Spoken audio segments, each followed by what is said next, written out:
Hello everyone, I'm glad you can be here with me. I'm Mr. Kitten, and I am back with some more of The Devil Among Us. Now, this video is going to be a lot different from what I usually do, because this is going to be a celebration of me reaching 3,000 subscribers. I sincerely thank every single person that subscribes and likes my content. I really like that people are liking content I create, but enough about that. Today, on The Devil Among Us, we're going to be focusing about some certain things, little fun facts that I found out about the game. Now, for starters, let's start with some kind of customization thing, or namely, the custards. In the customization tab, you can change how your character looks. And, in order to get points, you can go and collect custards. Now, I was always under the impression that collecting custards is the same every time. But if you collect all the custards on a map and escape, the amount of custards you receive is actually different depending on the map you do it on. So, different amount of custards is as follows. Mainland Aftermath rewards you with 30 custards. Military Factory and Lake Ruins both reward you with 25 custards. The Secret Base and Underground Lab, as well as the Custard Facility, all reward you 20 custards completing them. The Military Hospital rewards you with 25 custards. The Frost Base rewards you with 20 custards. Main Forest rewards you with 30 custards. Sorry, I'm reading this information. The Military Field, the Detention Center, and the Ghost Town all reward you with 20 custards. The Dream rewards you with a whopping 40 custards. Ocean Platform rewards you with 20 custards. If we go to the Contest Edition, Forgotten Crystal Ground rewards you also with 20 custards. And if we go to the extras, Slendytubbies Classic rewards you with 30 custards. Orcaland rewards you with 25 custards. And Afterlife rewards you with a measly 5 custards. Alright, that's everything I found worthy in the menu, so let's hop into Collect and see what I found. Now, compared to the original Slendytubbies 3, Collect is very different. If you go over a custard, you don't pick it up immediately. You can press E to pick up the custard. You also have the enemies wandering around, and if they see you, they will actually perform special attacks to try and kill you. But there's actually something interesting I found about the custards. Now, I'm showing my webcam because it's pretty specific. Now, if you go up to a custard, it says E to pick up the custard. But if you just hold down E, you don't collect the custard. What does happen is if you hold down E and go up to the custard and let go of E, that counts as picking up the custard. Oh, we have a visitor. Alright, here we are at the secret base. Now, this is a pretty tough map, but here are some things that can help you make this map a bit of an easier time. Now, Montez just went over there, and he should come back. Now, something I've noticed about him is that... See that? He didn't see me, even though I was right next to a wall. I believe that they cannot see you through walls, even ones that are see-through. So, that's just one thing you can do to make the secret base a little bit easier. Another thing about the secret base is that, even though it's small, Montez can easily get you. As you can see, he's right there. But, I have noticed some, well, intriguing behavior about him. Now, something you can do is, you can get down to the last few custards, and this is just a demonstration. I believe this is the only map where this behavior is documented, but where is he? If we have him coming after us, there he is. Of course, he'll give us chase, and I purposefully left these last two custards here so I can pick them on the way to the door. But if I stop here, look what he does. He turns around in an attempt to cut us off. But if I go back here, he'll suddenly come running back. If I go right here, he might attack me, but still, he goes the other way and tries to cut me off. Go back here, and he'll come zipping around. So, as he's trying to cut you off, you can just go right up here and get to the exit. Overall, pretty easy win. Another fun thing you can do with the AI is in the detention center. Now, we'll have the executioner see me, because he'll be our little test subject. Now, this specifically happens down here in the sewer area. Now, this is where the last two custards are, but there's a little trick that you can do. If you saw closely, he slows down. Now, if there's anywhere where there's a sharp right angle, sometimes he'll slow down. But if you can see, he'll lose a little bit of speed to round the corner a bit more accurately. And it's not just something with the executioner. For example, this little trick of the AI can be done using knives. All you need to do is have him see you, so he's chasing you. And you can go up these stairs. And since this is a sharp right angle, he'll slow down in order to go up. Not really too practical, but still a good way to get some distance on him. And it just goes to show that the AI is pretty good in this game, but still has some minor flaws. We also have another trick with the AI, and this one will take place in the underground lab with iCar. Now, this works with any enemy, but I'm just using the underground lab as an example since there's not a lot of room to deal with. Now, don't you just hate it when the enemies are guarding that last custard, or one of the last custards, and you just can't get it? Well, there's a little something that you can do. If iCar sees me, notice that? As soon as he sees me and when I'm within range, he'll do an attack.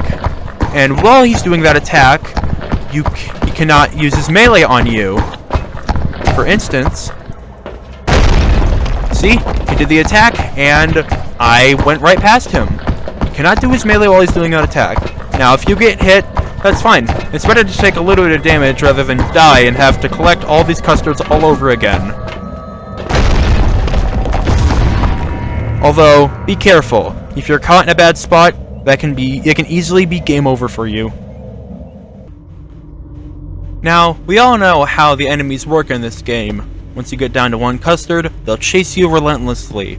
Although, have you ever been in a spot where they seem to know exactly where you are and give chase at only 2 custards remaining? There's something a little particular about that. Right now I have 3 custards remaining, and Knives is the enemy that's wandering around. He's right up there, he stops next to a custard. But look what happens when I pick up this custard. He will continue going for a walk off to the nearest custard. Or, I guess not nearest custard, but a custard. Now, pay close attention to him, because as you can see, he's just walking over to the custard very slowly, but as soon as he gets in a point where he stops in his tracks, he'll immediately turn around and know where you are. So yeah, there are 2 custards left, as long as they are walking to the next custard, they do not know where you are. But once they stop, they'll know exactly where you are. And obviously, if you get to one custard in that time frame, they'll know where you are and start chasing you immediately. The only enemies this doesn't work with are with enemies that always know where you are, like Tinky Winky 2, Capsula, Shadow, and Smiley. Alright, that was some tricks about the AI in this game, but here's a little trick of moving faster. Now, we all know that if you move a direction and hold down shift, you'll run.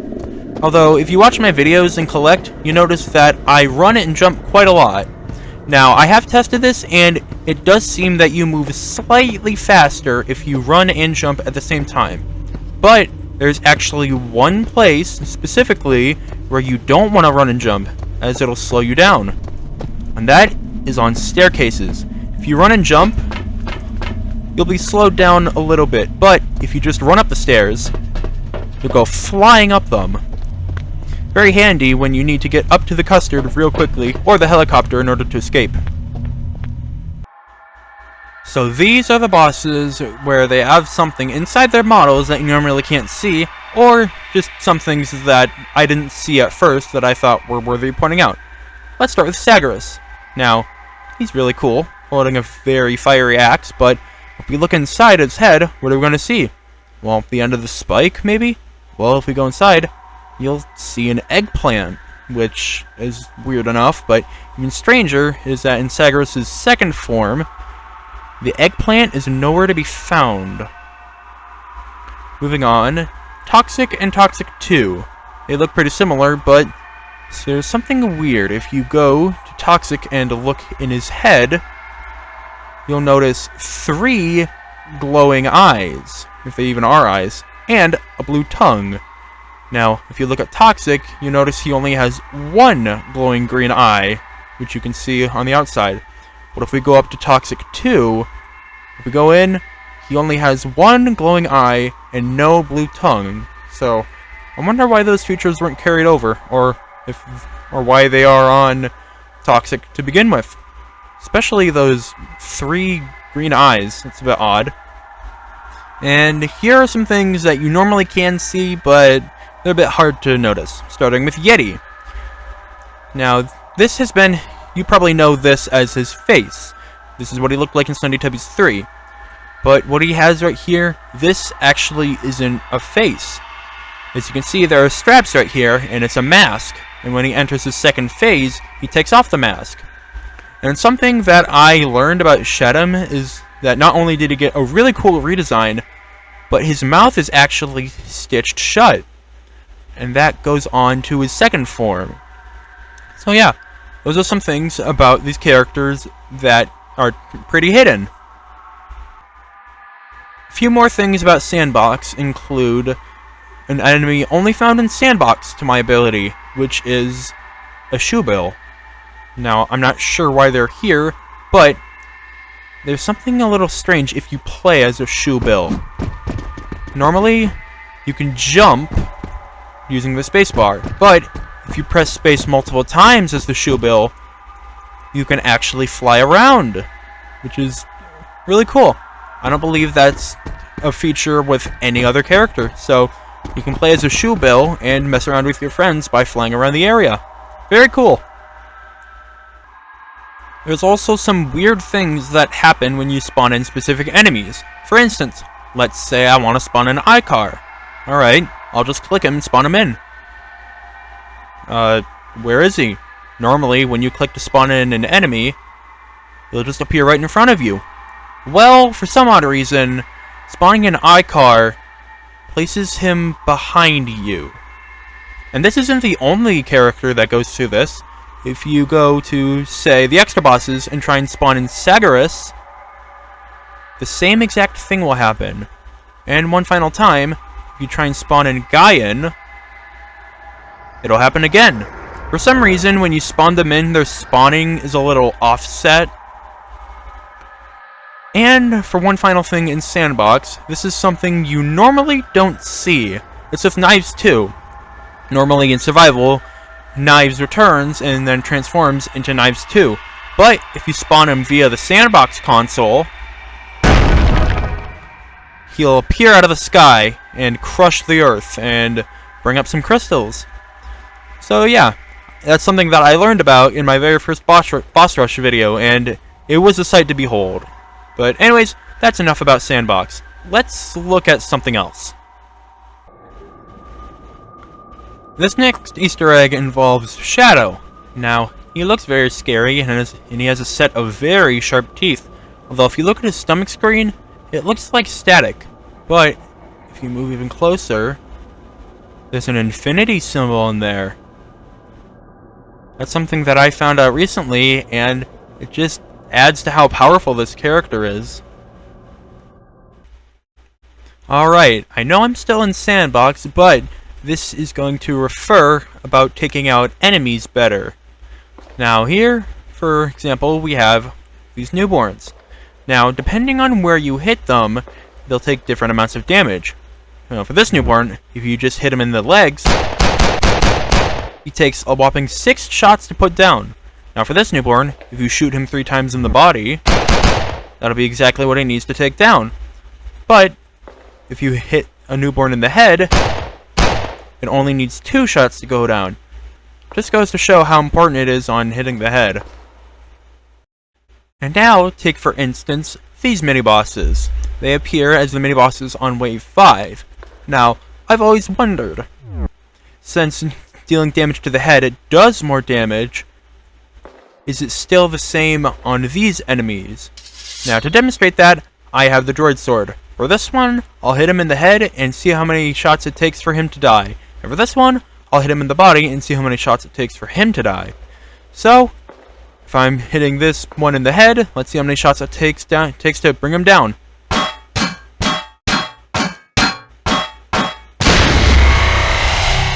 Alright, I counted 9 shots to the head. Now, if I aim for the body, let's see how many shots this guy will need to take down.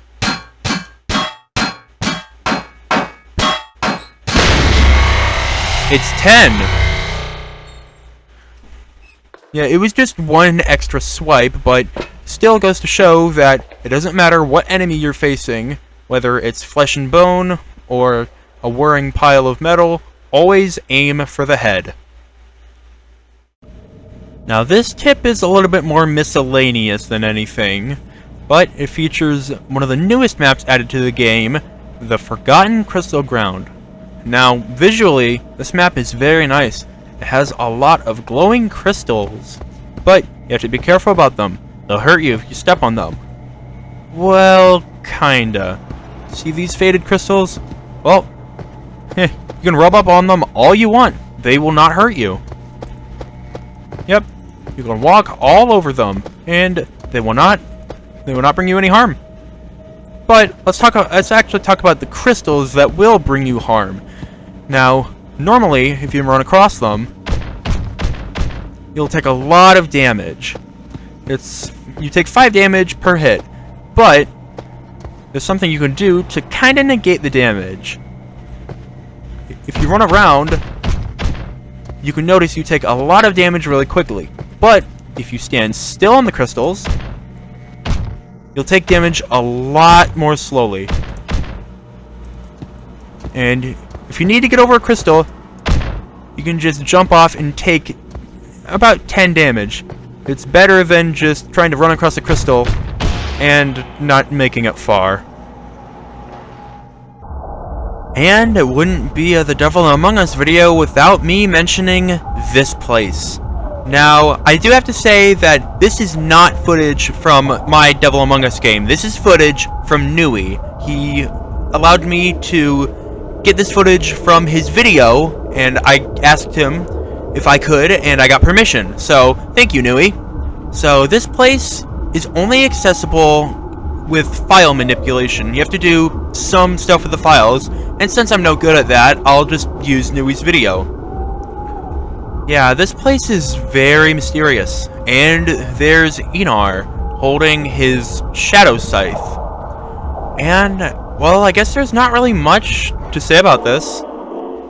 Yeah, you're transported to different places, and this place, whatever it is, it's called Purgatory. That's what Nui calls it, so I guess that's what I'll call it too.